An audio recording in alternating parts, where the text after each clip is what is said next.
It's finally over. It's finally over. I'm at the final 3 episodes of Battlestar Galactica, called DayBreak, Part 1, Part 2, and 3. Let's get this started. Let's talk about DayBreak, Part 1.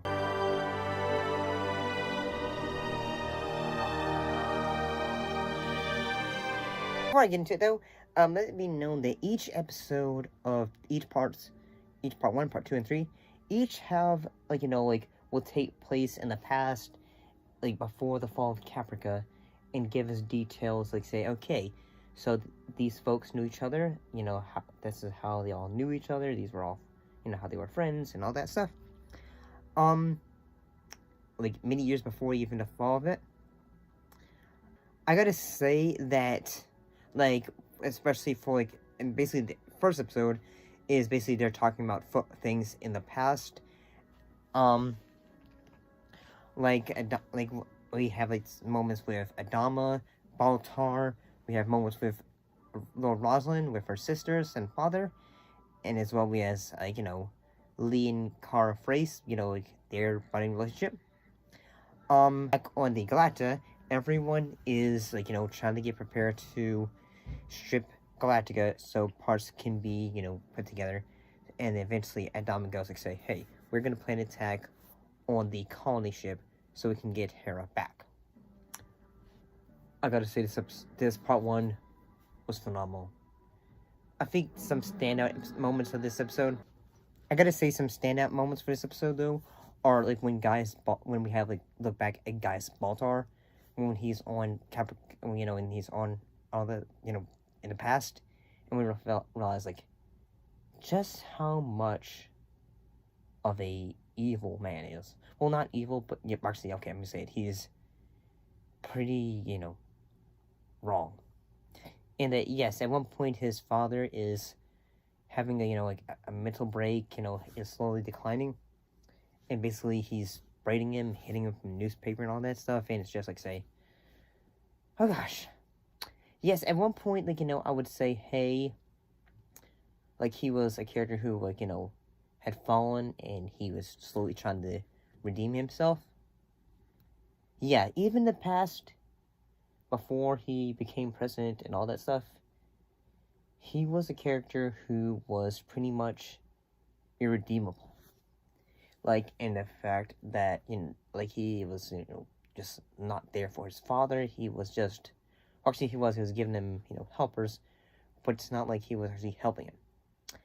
And I gotta say, some of the moments, in which, when, at the end of the episode, in which all the colony, Adama goes, say, for those of you who wants to join us on this battle, step over here, and tons of people do.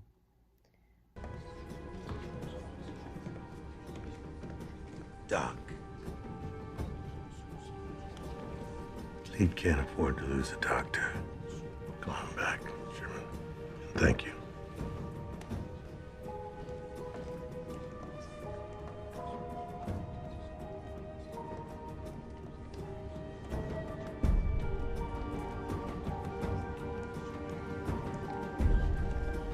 And you got something better to do.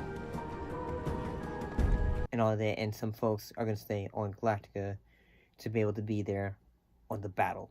Anyway. So yeah, I thought this was really good.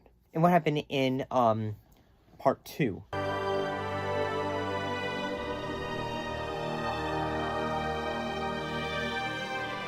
Well, we have more moments in the past. When, there's a moment in which when, Kara and Lee might be having a, ooh, will they or won't they? But, Lee's brother, Zach, isn't about to, wake up. And at the same time, there are some moments in which they are taking the fight onto the colony ship to try to rescue, Hera. And try to, but eventually, one thing that leads to another is that there is a bit of a truce so that everyone can say, then end the war, and we all can figure out what we want for each other. So yeah, I thought this episode was really good.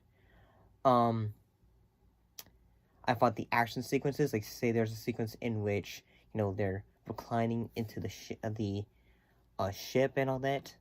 Like they're all trying to get out of there. They're all trying to find a way to get Hera and all that.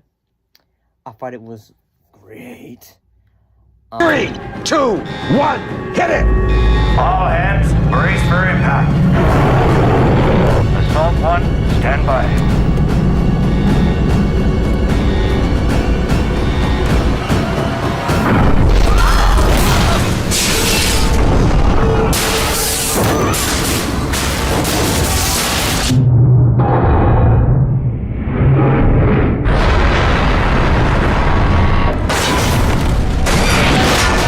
They are fighting some of the Cylons.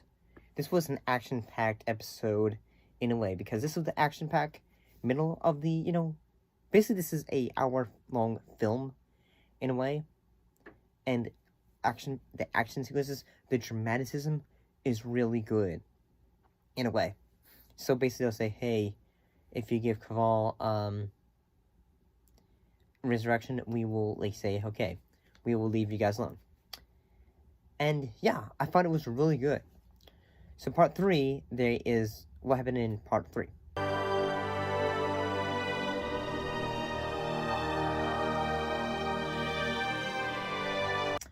Well, there's going to be a ceasefire, and as well as they're basically going to say, okay, to get to the new Earth, to in a way continue on with their lives and the future of the race. I gotta say, this one, part 3, has some of the most dramatic elements, because in a way you have to think about the third final episode. Whether there's a sequence in which we have the final, you know, like, talk between Kara and Lee, because Adama is saying goodbye because he wants to spend his final moments with Laura Rosalind, and because she knows it's time to... Just looking for a quiet little place for that cabin. Maybe a garden. I don't have much of a green thumb, so I hope that you do.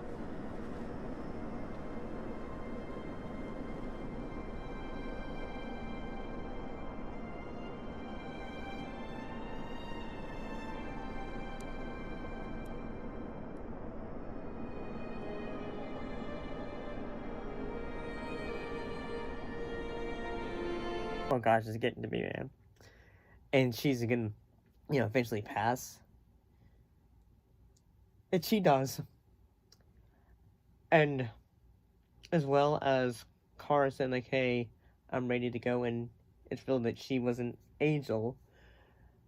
And she leaves Lee, like, you know, to come with his feelings. Hilo, Athena, and Hera are reunited as a family, and they end up, you know, surviving. And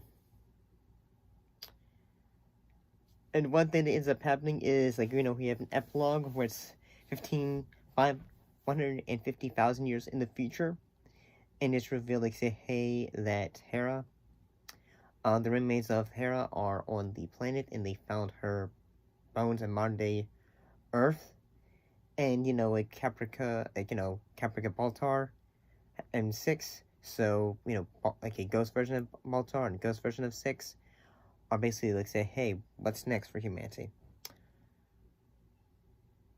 It was so good.